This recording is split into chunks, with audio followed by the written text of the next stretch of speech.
Welcome to the first episode of the Pioneers of Possibility podcast. On our first episode this week, we have Suzan Neiger-Gould, Michael Rashid, Norman Falschulte is Nadia Mahajer. I'm really pleased this week to be joined by Scott Hackman, a superhero for children, Dr. Francis J. Raj, Russell Johnson, Hassan Sleeman. This week, I'm joined by Lisa Pachens. I got the coveted belt buckle. And through this experience, I learned an unbelievable amount of myself. Majid Al-Saya, Dr. Saqib Khan. I'm honored to be here. Dulisha Kulayursurya with us. I apologize if I mispronounced your name. Welcome, Dulisha. Thank you for having me. I've been a big fan of it. I've been watching it from afar. And with me today is a great guest, Sam Laybourne, TV writer and showrunner. Welcome to the podcast, Sam.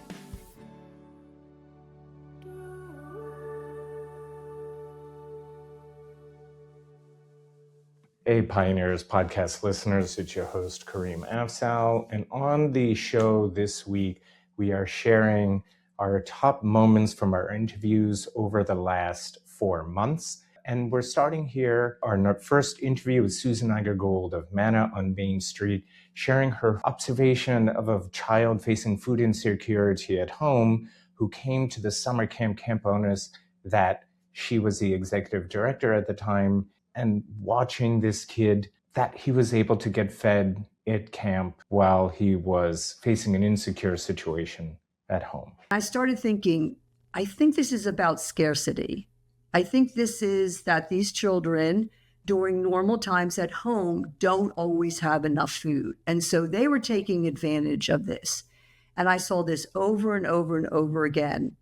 And I began to think about that, what that does to a child to have that kind of scarcity. But I also saw other things. I remember a child from Trenton. He really loved his 2 weeks at camp. And when it came time for him to go home, he threw all of his clothing in the woods so that he wouldn't have to go home. He wanted to stay. And that about broke my heart. I thought, but there's something really wrong here.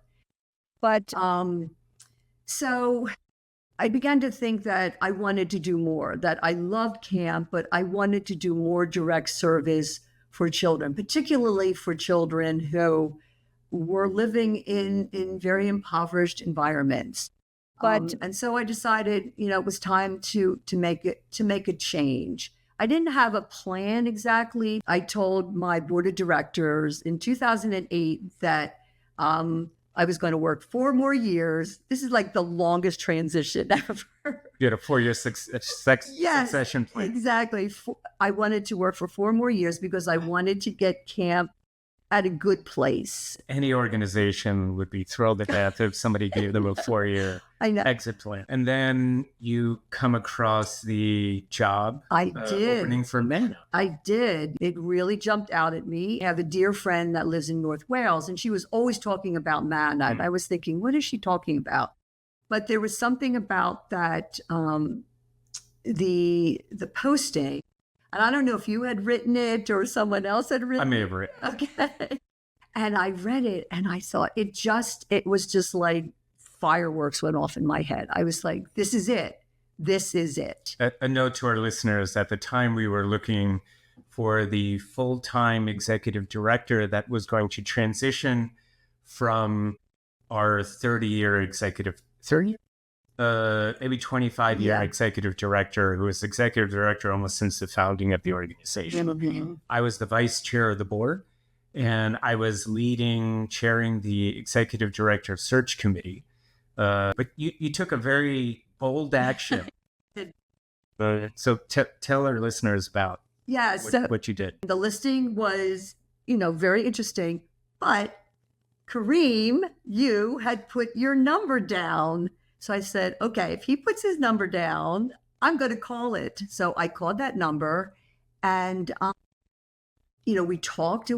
And I guess at some point you asked me, why are you interested in it? And I just said, because I'm the person for this job, because I knew it. It was just one of those things intuitively. And I really believe in in a knowledgeable intuitiveness.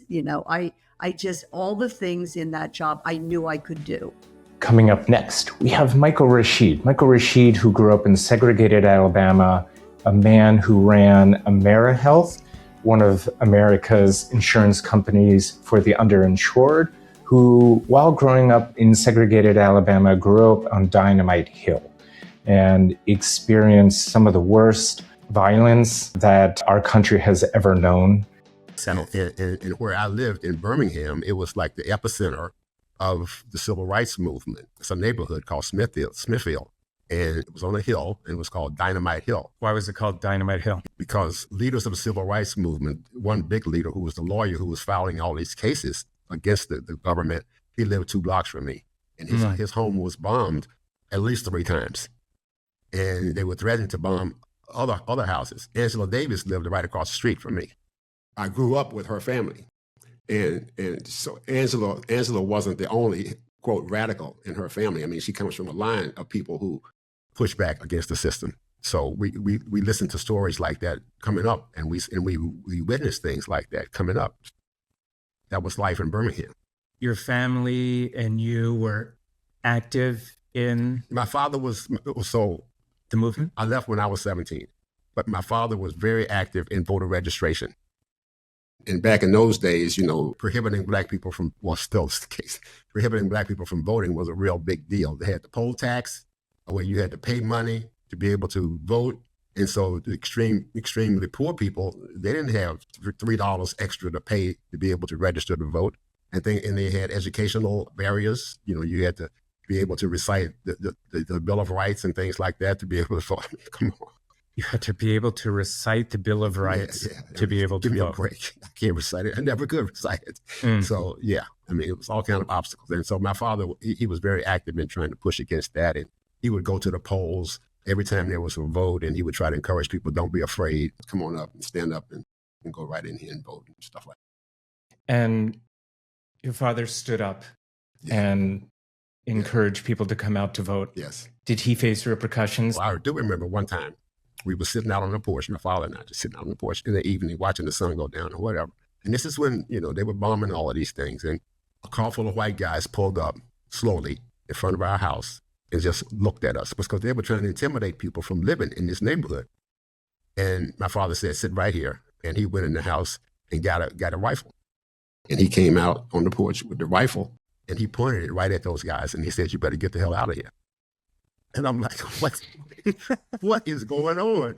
I was maybe 12, so I didn't really know what was going on. And as you grew up and you grew into a teenager, did you join your dad when he was? Well, no. I guess the only radicalization I got as a teenager was, all we cared about was the girls and football and stuff like that. But then Martin Luther King comes to town and they're doing these demonstrations and they come to my high school. And they said, because his King's strategy was to fill up the jails, fill them up, have so many people, and they needed the kids because the adults weren't going to do that. Adults didn't want to go. Adults didn't want to do that. Kids didn't know any better. So they came in 500 or 600 people would go to jail every day, and they wanted to just fill up the jails in Birmingham. So now what are you going to do? The jails are filled up. So they would come and they would stand outside the high school and they would say, come on, we're going to demonstrate with Martin Luther King. And so one day my whole high school emptied and we all went down. And that's how I got put in jail with Martin Luther King. It wasn't no big, long, I didn't read any books that radicalized me. It was just going along with the crowd. You say radicalization, but really it's fighting for, the basic dignity and rights. That's right. So you know about the church bombing, 16th Street church bombing. Well, 4 girls got killed. Horrific. 3 of those girls I knew very well. 3 of them. Oh, and in fact, one of them, Carol Robertson, what's the date? The 18th? September 15th was the day they got killed on Sunday morning in Birmingham. Carol Robertson, her mother introduced my mother to my father. They were college roommates. So we grew up together. Our whole lives we grew up together. So that's how this community was kind of radicalized anyway without knowing it. Community going back in the 60s. He was a healthcare worker. So back in those days, in the 40s, maybe 30s as well, tuberculosis was a real big problem. Birmingham was a coal mining town, U.S. Steel and coal.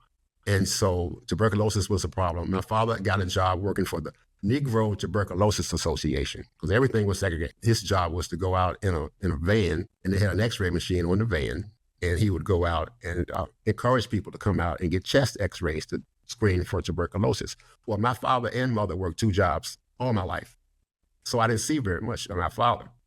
But on Sunday night, I could go out with him and encourage people to get chest x-rays. And I loved that so much, I said, well, I want to go into healthcare like my father.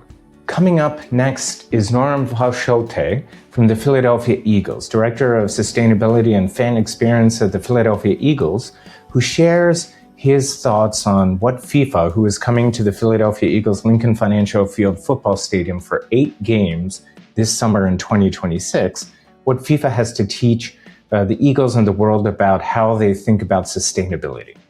So in a previous discussion that we had during one of the events, you talked about FIFA. Sustainability was a very important part of bringing games here to Lincoln Financial Field. Tell me a little bit about what they were looking for and how the Eagles are able to make that happen.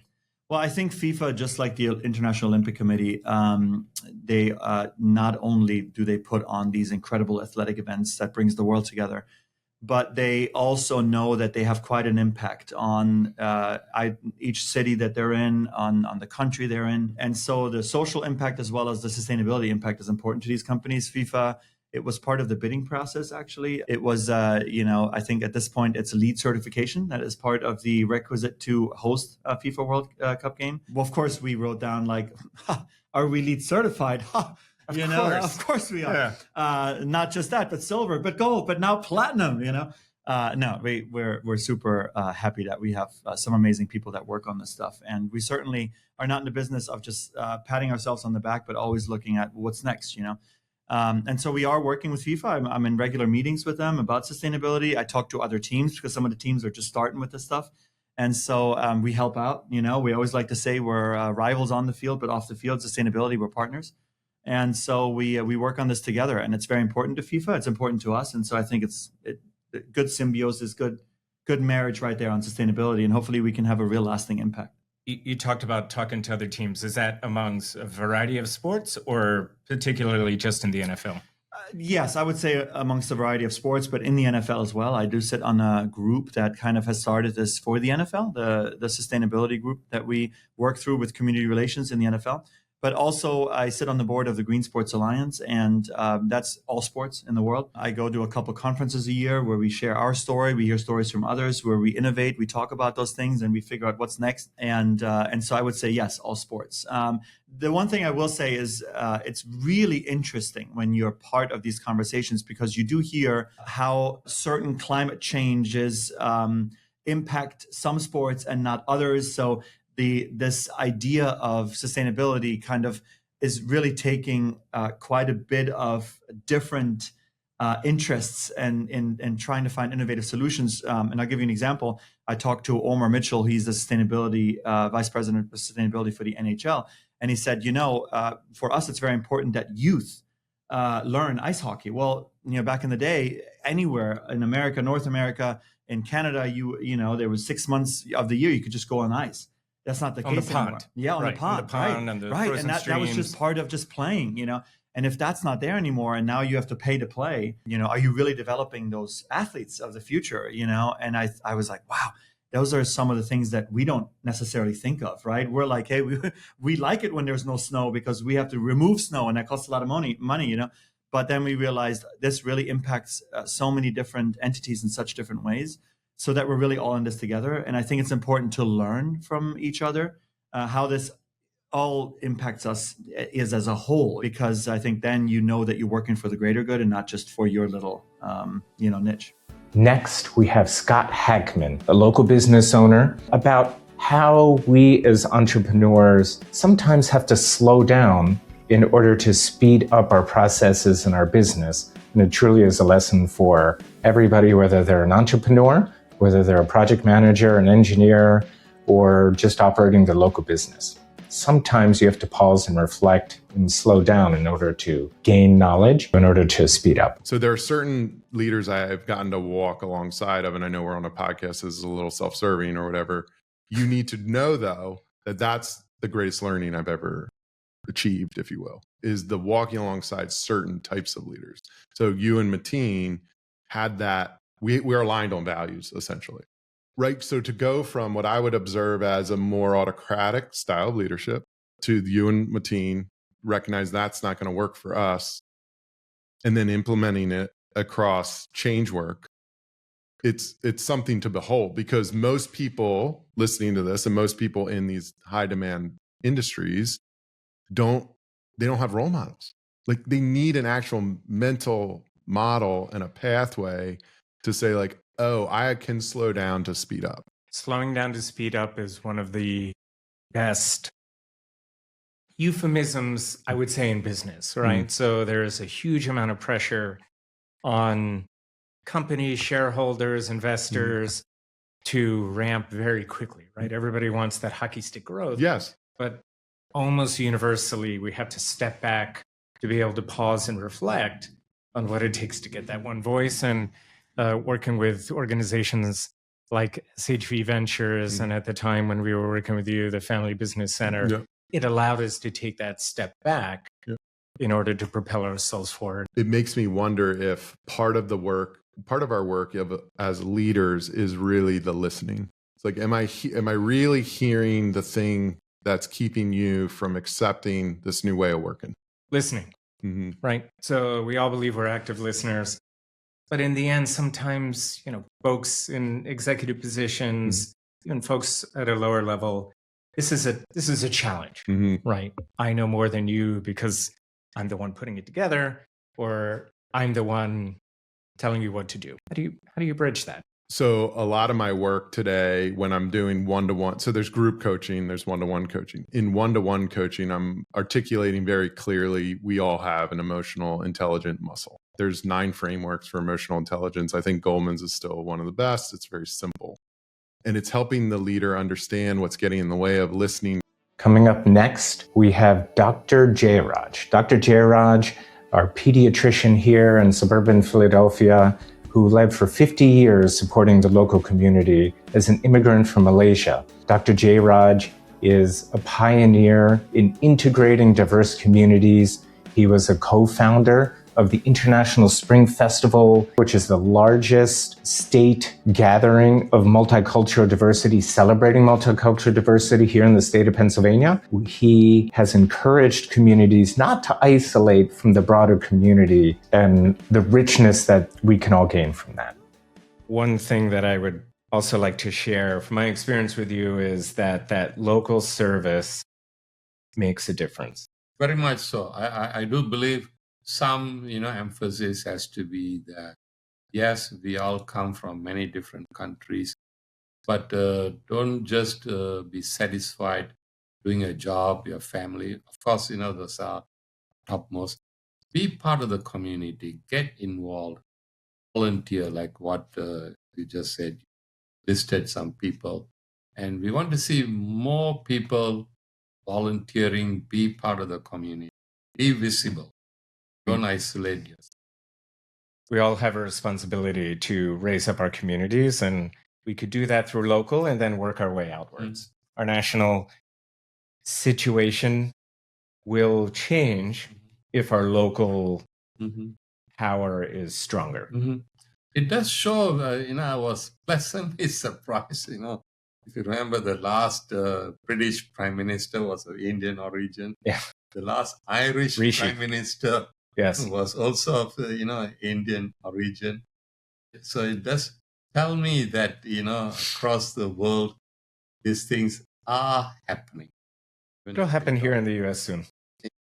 At some point, New York City may have the first South Asian and first Muslim mayor. So in New York City. It's going to happen.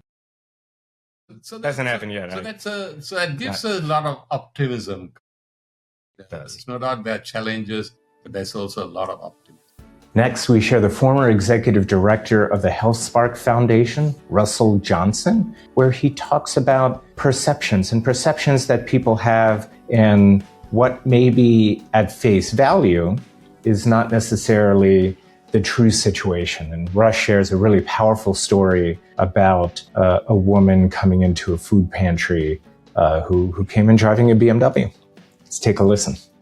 I remember a great story about a volunteer who was complaining to the executive director of the organization, not Manna, that this woman had come in and she had driven up in a BMW station wagon, and it was an older car, and she was wearing some fairly nice clothes, and she was carrying a designer handbag. The volunteer said, "Why is this woman getting free food from us? You know, she's clearly ripping us off." The story is just so poignant because this woman was the victim of domestic violence. Her husband had taken every liquid asset away from her. She had no cash. She had a car because he had bought it, but it was her only way of getting from her home, which she still had to live in, although she was at risk of losing that because she couldn't pay the taxes. And she was not close to any kind of transportation. So she needed that to get her kids to school and to healthcare and whatever else. And the designer handbag she had picked up at a local clothing place where people were donating nice clothing. She said, "I knew it was a nice bag and I got it for nothing." That triggered a whole nother activity that the foundation hosted, which was training for all the volunteers about who their customers were. Suburban financial insecurity as a whole is very different than urban, right? Yeah. So where multiple parents are working in the household and one parent happens to lose a job, and families have to either pay for the roof over their head, make a choice to go to a food pantry for supplemental food. It is almost more of a hidden story that the foundation and the organizations within this community have really done an increasingly good job at educating their volunteers, educating themselves to understand those hidden challenges. Mission-driven businesses, right? So, and when we first had that discussion, you and I, that these are organizations that employ people who are spending money in the community, they live in the community, they're paying taxes in the community, they're serving clients who are also doing the same thing, and that their model of delivery of services should be in a financially sustainable way. Next, we have Ghassan Sleeman, the Chief Technology Officer of First Element Fuels, and he shares his experience as a young kid taking apart VCRs to understand how they work and putting them back together. You want to be a Chief Technology Officer? You want to create the next level of technology, young people? Well, start to take things apart. So, when did you get the love for engineering? Honestly, I don't know, but my mom didn't like me going out too much when I was younger. She feared that I would get, kidnapped by Western society or the kids on the streets. But she tells me that when I was 5 years old, I took apart our VCR. So kids, VCR is a big tape thing. The VCR, I took it apart and put it back together. That when the VCR tape would come apart, I would take the tape apart, tape them together, and put them. So I've always had that technical problem-solving nature. I also love helping people. From my story earlier, I love helping people. And I think helping people is really part of leadership. And that's how I ended up where I am. I remember my first review at work. They asked me, "Ghassan, where do you see yourself in 5 years?" I want to lead a technical team in an area. 10 years, I want to be the guy. And somehow it happened. Well, you certainly had made that happen. So you started your career in Canada. Yeah. And did you start your career at Stewart Energy? Yeah. So before finishing school, I worked as an intern in Stewart Energy. And for our guests, for our listeners, just tell a bit about what Stewart Energy does. It's an electrolyzer company. So they make electrolyzers, which makes hydrogen basically and sells them from water. Across the entire world. And that was my first job. And I fell in love with hydrogen because I really thought that it's a great energy carrier. it was a cool job, exciting. Before I graduated and before I finished my internship, I got to travel to Egypt, where they just threw me there and said, "Go figure it out. Make this thing work." Make this thing work." I had 3 days of training on a machine I've never seen in my life. Lisa Pachence, owner and operator of LP Coaching, an executive coaching firm for people in the middle of transition in their careers. And she took a chance on herself. She was at the top of her career. Let's listen to her story. I found myself at a point in my career where I felt like I reached the pinnacle and I had no idea what was next. I knew that I was underfulfilled and that there were a lot of shoulds in my space. I should be happy. I should be grateful. I should take this opportunity. And I couldn't seize the moment for many reasons. And that's when I came across coaching. Well, we're going to get to that story and how you came to that inflection point. With all of our guests, we like to chat about their childhood, right? So did little Lisa see herself as an executive coach? Well, I certainly never saw myself as an entrepreneur. Okay. Interestingly enough. Tell us. I was always the second place superstar. I was the workhorse. I was the person that took orders and did it to the extreme. The good soldier. I was the good soldier. Okay. I was a great second place guard, or however you want to say it. And I don't know if you knew this about me, but I played high-level soccer growing up, and that was travel soccer. soccer. Yes. So I was of that generation, right after the Mia Hamm and the Brandi Chastain and the 1990 Olympic team. And I kind of grew up in that era, and that's when women's soccer started to come onto the scene. So I was part of this surge of teams and athleticism in New Jersey, which is where I grew up. That was a very formidable part of my childhood, my upbringing, my mindset as well. And it was a very interesting time and place to be, where there were a lot of things going on. Travel sports was starting to become more of a thing. Women's sports was starting to become more of a thing, and yet the science hadn't quite caught up there yet. There was a lot of, I would say, toxicity and injuries, and just the sort of thing, because science hadn't caught up yet. The research hadn't caught up yet. Toxicity and coaching styles? Real hard coaching. Yes. So screaming at the players, verbal abuse. There was a lot of physical abuse as well. And I was fortunate to never experience that. But I grew up in that era. And from that experience, I thought I was going to go absolutely into some sort of athletic something or other, whether it was going to be physical therapy or whether it was going to be coaching teams. I was fascinating with the way that teams came together, how team cultures came together or didn't come together, which was the case in a lot of situations.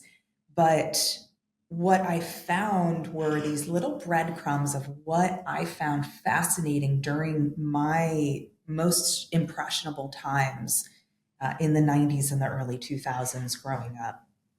And how interested I became in the human behavior aspect, the sports psychology aspect of it. And so in hindsight, the work that I'm doing now kind of rotates back, but I never thought I'd be an entrepreneur. I didn't think that I had the guts or, frankly, the intelligence. My parents, certainly, my dad has a PhD in biophysics, and my mom was one of the only women who graduated from Columbia Medical School. And so I was like, well, my mom owns a practice, my dad runs a consultancy, my brother's absolutely brilliant, and then there's me. I'm a good soldier. I take orders and do orders.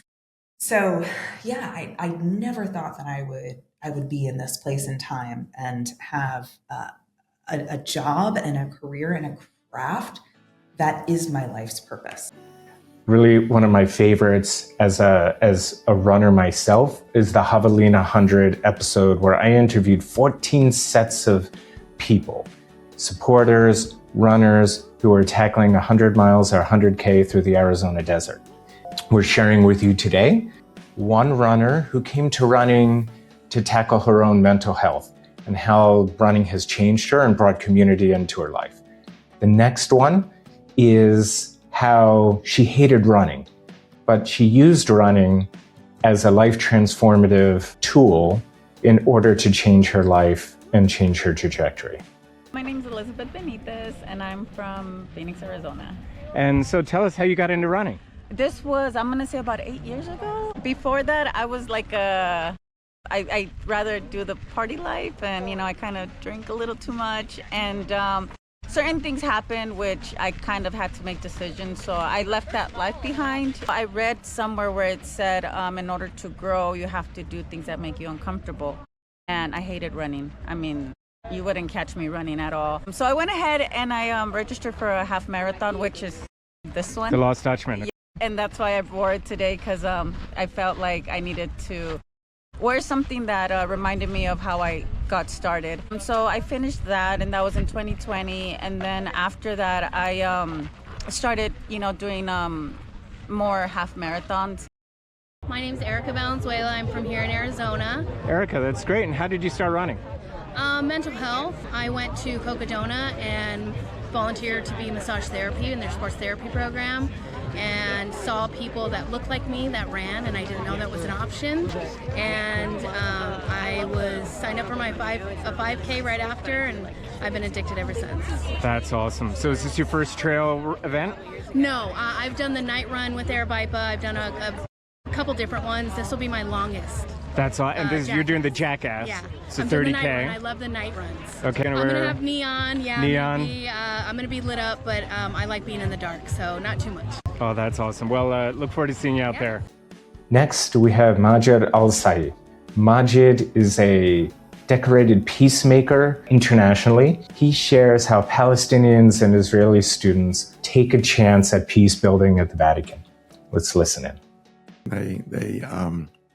They did exercises like took headlines of the major newspapers that talked about tens of thousands being bombed in Gaza, and gave people a blank sheet of paper. What is that? What do you feel from that? And then news headlines about the hostages and some of the bad things that happened to them. How do you feel about that? And they collected the comments for everybody anonymously, and then passed them out and had them read them to each other. A very powerful way of letting everybody kind of be open and honest about it. And we did a lot of small group work, and this is where it really got productive. Where we said, okay, let's assume ceasefire holds, and we're able to set the stage for peace negotiations. What are the first steps? Building trust. How do you build trust after what's happened? Who will meet to negotiate? We want you to break up into small groups. Problem solve that. Probably should be them. At the end. Very impressed with them. Very impressed. They were very thoughtful in their responses. In an ideal world, what is the outcome? What does it look like? Is it a two-state solution? Is it a one-state solution? Is it a confederation? Is it, with Jordan, with Israel, with, what is it? What do you think? And the groups are using mixed. basically a white paper. Yeah, and the develop groups your solution. You'd have 7 individuals. 2 or 3 might be Israeli. 2 or 3 might be Palestinian Christian. 2 or 3 might be Palestinian Muslim. There was a Druze there.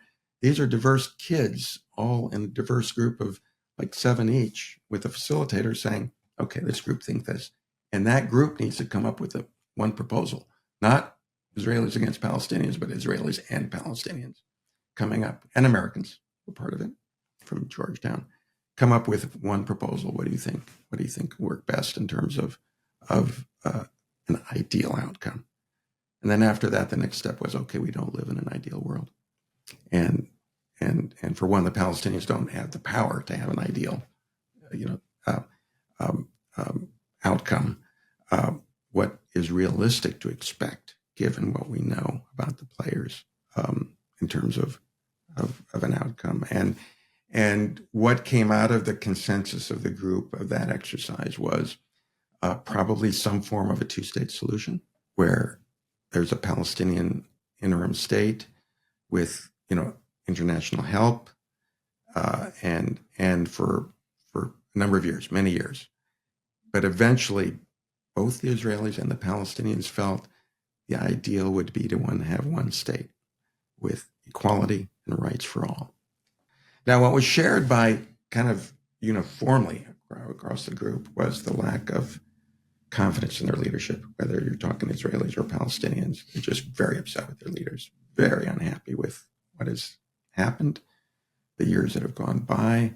The Israelis and Palestinians understand that the educational system that they grew up with is harmful to their future ability to actually build shared society.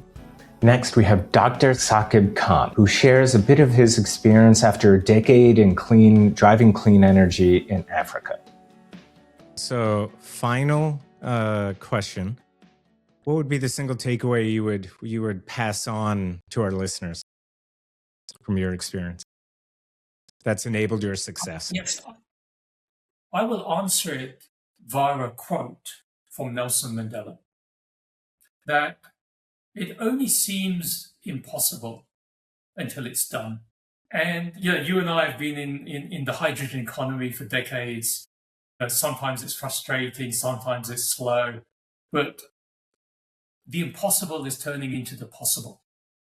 And we just need to carry that single vision of making people's lives better. Doesn't matter what the periphery is, focus on that, and then everything else starts to fall in place. Coming up, we have Dulisha Kuliasoria. Dulisha is the director of the Center for the Edge of Deloitte in Asia Pacific, based in Singapore, where he supports the APAC region in driving innovative and disruptive change. He talks about that innovation is not a zero-sum game, where China wins, America wins, Japan wins, where we can all collaborate together in order to drive the meaningful change that we all desire. China's absolutely amazing, and it's completely misunderstood, like the way we're treating it, right? Innovation is not a zero-sum game. That's such an outdated perspective. Most breakthroughs come from us working together. The world has evolved so much by the creativity and ingenuity of the US and kind of the boundary pushing ideas fitting with the capabilities and the manufacturing capabilities of China. Right? Combining those two things together. And this is the same with different combinations. That's how we've grown. And with the problems we're facing, and we will be facing, the shared problems of climate, loneliness, aging, AI ethics, these are not things you can solve individually. It is not something where you need to be a winner or there's a loser. It's truly about collaboration. China doesn't innovate in a straight line. It innovates in loops. It's the speed of what they do. Right? Loops, right? Okay. They go from idea, mind, sketch, component, product in months. What would normally take us years, they do in days, weeks, months, much, much faster. And essentially innovating in loops, not in a straight line. They're not waiting for a trajectory, just do, right? And they also don't innovate as individuals, they innovate as ecosystems. They've got all the layers from the suppliers, the factories, the tinkers, the smarter, all the layers, and they all work well together. It's a well-oiled machine. So the speed of change is different. And the coherence that you see there is very hard to replicate. It's like the rest of the world trying to replicate Silicon Valley. One example of the China ecosystem that people who have not been to China really don't understand is the e-mobility space, right? Yeah. So if you look at the last 6 years in the ecosystem from a policy perspective, how they issue license plates to encourage consumer behavior to buy EVs as opposed to something that may be a little less expensive, to Xiaomi, right? So the infrastructure, everything. Apple a gave up cell phone company. after 10 years of trying to do it, and Xiaomi, a phone maker, in 3 years came up with an incredible EV that literally sold out 50,000 units in minutes. It was like selling phones, and that's exactly the way they sold the cars, and it sold out in minutes. And they're incredible cars. And that's the ecosystem. they're looking for new markets, right? So they certainly have lots of capacity for China, one of the biggest consumer markets in the world, but they have now exported these technologies. I was just in the Middle East, and 30% of new vehicle sales are going to Chinese company, BYD G-Tour, is the biggest Xiaomi, car company in the world. BYD. It isn't already, it will be soon. And but so many years ago, 10 years ago, I was tracking the maker movement in across the world, and that's what first took me to China on a consistent basis. And at that time, there was this thing called the solo wheel, which was kind of this electric unicycle that was invented by an inventor in Washington State. And within 6 months in China, you could find all kinds of versions. And we were curious, like, how do you do that? And so when the next trip I went to China, I went and visited and actually went to one of the factories that was making all these things. And it's a small factory, but 2-3 times the size of the room. On one line, they're making iPads and like whatever, tablets. Another line, they're making these unicycles. And I'm like, how do you do that? So I went to the US, I saw this thing, I brought it back, and they took it apart and looked at all the parts, and this is where it comes together. He called his other brothers from the factories, like all those small factories. One guy could do the electronics, one guy could do the plastic molding, another one could do the software, another one could do the batteries, and within a week they had a working prototype. By the time we met them, they were on the third version. It's like 3 months in, right? And they just could prototype very, very quickly. And this wasn't just reverse engineering and copying. Every single cycle, they did it better, better, better. So what they had over there was much better than what they started off with. This is called the Shanzai, right? The copycats. But in reality, copying is a very different cultural context. I'm going to give you a book about this one, but the Chinese copying is different. So if you think of calligraphy, the people who are the best are the ones who can copy it the best, the ones who can repeat the strokes of the master as best as possible. And in the 1800s, there was this thing where the Chinese emperors were bringing these Victorian clocks from like Europe, and then the local people would try to copy it, and you became a master when you could do that. So they don't think of copying as stealing. They think it as a form of honoring and pride. And it's a very different perspective. During my visit to India Energy Week, we have Niraj Asati of Kirloskar Pneumatics, who talks about the transformative change that's coming about India as they explore what's next in transportation fuels of the future. Hi, everybody. I'm your host, Kareem Afzal. I'm here at India Energy Week with my good friend, Niraj Asati, who's going to tell us what Kirloskar Pneumatics is doing to help the clean energy and energy transition. My name is Niraj Asati, and I lead the hydrogen business from Kirloskar Pneumatics side. To bring clean and green energy from Kirloskar Pneumatics with the partnership of PDC machines, where we integrate a different balance of plant as a package machines, which produce the cleanest hydrogen 99.99% for different application, whether it is for hydrogen refueling stations, ammonia applications, and different critical applications. What will this hydrogen fuel be fueling? What we are producing as a compressor, these are going to be used for hydrogen refueling stations, which will fill inside in the mobility application for heavy duty vehicles and even for the light duty vehicle, whether it is car, trucks, trailers, which runs in the Indian market. That's terrific. Thank you so much, Niraj. One of my favorite interviews of this entire experience is where I sit down with a former classmate, Sam Laybourne, a decorated showrunner and show writer for television and streaming services in Hollywood, California. And he shares a very powerful story about how he walked away from a year's worth of salary to join in principle the screenwriters' strike a few years ago, and what he learned from that experience of sticking to your principles. Usually when you're in production, you keep retooling until the very end with scripts. Sure. But because we knew there was going to be a strike, we had to finish all the scripts and drop our pencils by midnight on this one specific day right before the strike. And we were still praying that there would be a stay of execution and that it wouldn't strike, or that they come to terms that we could agree with as writers. But nonetheless, they made the call to strike.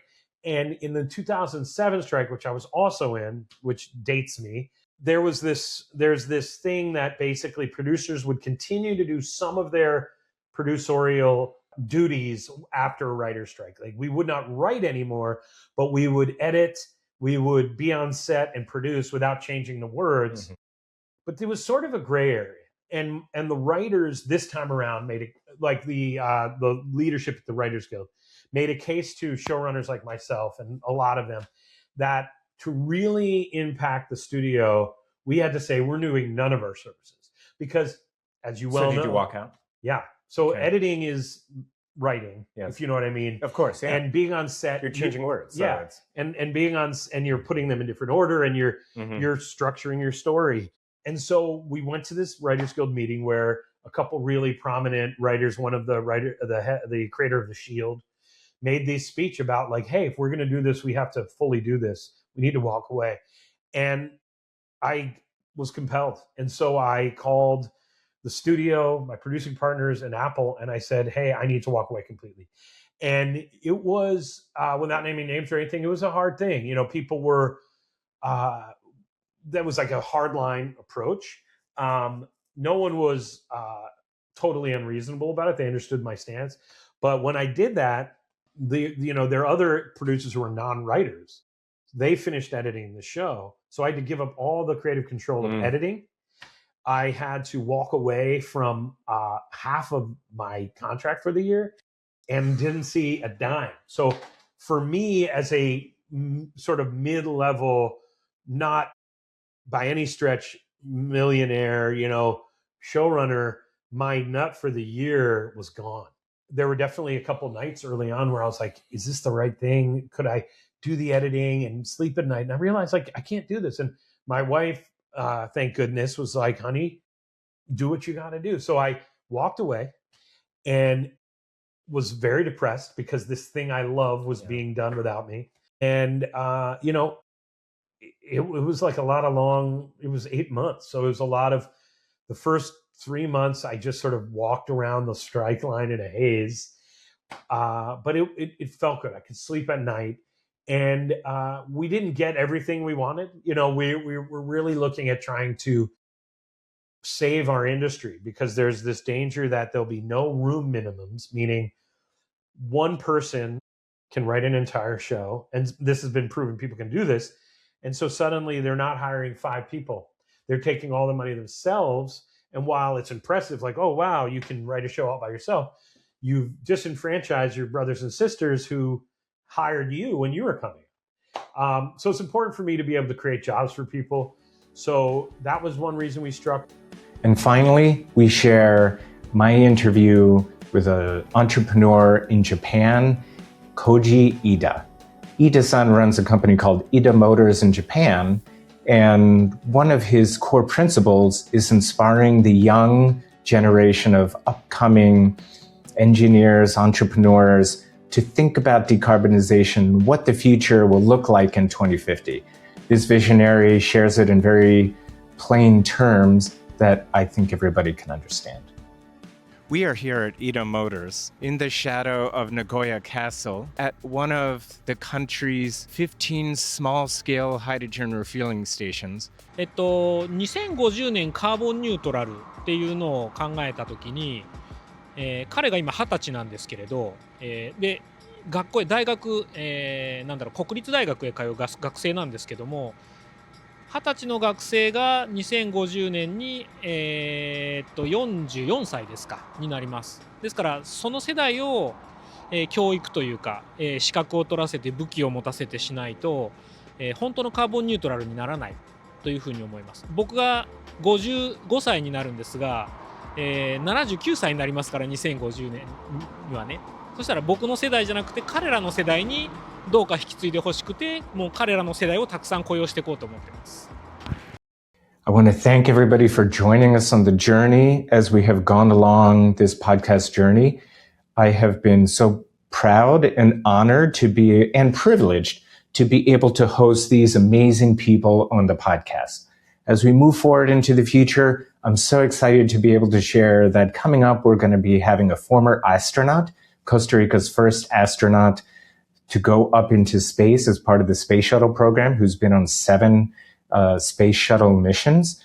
We have a mezzo-soprano opera singer who sings at the Metropolitan Opera House in New York City.